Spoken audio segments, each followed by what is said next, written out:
कोल्हापूर जिल्ह्यात लोकप्रिय ठरलेल्या व नवव्या वर्षात यशस्वी पदार्पण केलेल्या न्यूज मराठी 24च्या वर्धापन दिनास हार्दिक शुभेच्छा। शुभेच्छुक माननीय माजी आमदार के.पी. पाटील, चेअरमन बिद्री साखर कारखाना, माननीय श्री रणजितसिंह कृष्णराव पाटील, संचालक गोकुळ दूध संघ, संचालक कोल्हापूर जिल्हा मध्यवर्ती सहकारी बँक कोल्हापूर, माननीय श्री विकासराव कृष्णराव पाटील, माजी सरपंच ग्रामपंचायत मुदाळ, सचिव श्री सद्गुरू शिक्षण प्रसारक मंडळ मुदाळ। राज्याचा विकास व्हावा यासाठी केंद्राकडून अनेक महामार्ग, राज्यमार्ग व गाव तिथे रस्ता आदी रस्त्यांचे काम जोरदार सुरू झाले आहे। यापैकी एक कोल्हापूर ते दाजीपूर हा राज्यमार्ग मंजूर होऊन यासाठी 253 कोटींचा निधी मिळाला आहे। आता या रस्त्याचे काम सुरू झाले आहे, पण या रस्त्यामध्ये संपादन केलेली जमीन याचा मोबदला कोण देणार? तसेच या रस्त्याचे काम करताना निर्माण होणारी धूळ, येणाऱ्या जाणारे सर्व नागरिक, सर्व ग्रामस्थ, रस्त्याकडे असणारी शेती यांची होणारी हानी यासाठी घातक होत आहे। यामुळे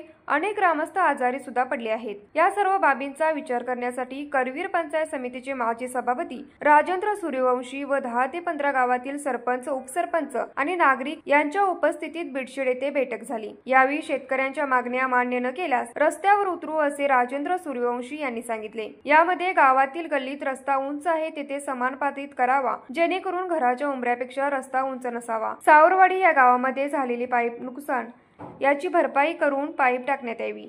बिडशेड येथे व्यापारी वर्गाची जवळपास 450 दुकाने आहेत, तेथे दिवसाचे काम न करता रात्रीचे करावे। घाणवडे या गावामध्ये जेथे मोठे वळण आहे ते वळण काढून रस्ता सरळ करावा। या रस्त्यामध्ये ज्या शेतकऱ्यांच्या जमिनी जात आहेत त्यांना नुकसान भरपाई मिळावी किंवा भूमिहीनचा दाखला मिळावा, अशा विविध मागण्या यावेळी करण्यात आल्या। यावेळी करवीर पंचायत समितीचे माजी सभापती राजेंद्र सूर्यवंशी, राज्य महामार्ग MSIDC चे team leader Pradeep Tiwari, project manager Virendra Birla, resident engineer Sagar Deshmukh, Padi Khurd गावचे सरपंच तानाजी पालकर, सावर्डे दुमालाचे सरपंच भगवान रोटे, चाफुडीचे सरपंच सातापा सुर्वे, सावरवाडीचे माजी तंटामुक्त अध्यक्ष गजानन खोत, धनाजी खाडे, कंथेवाडीचे माजी सरपंच एकनाथ पाटील, गणेशवाडीचे सरपंच सारिक शिवाजी माने, शिरोली दुमालाचे रेखा मच्छिंद्र कांबळे, सावरवाडीचे उपसरपंच आकाराम जाधव तसेच शेतकरी उपस्थित होते।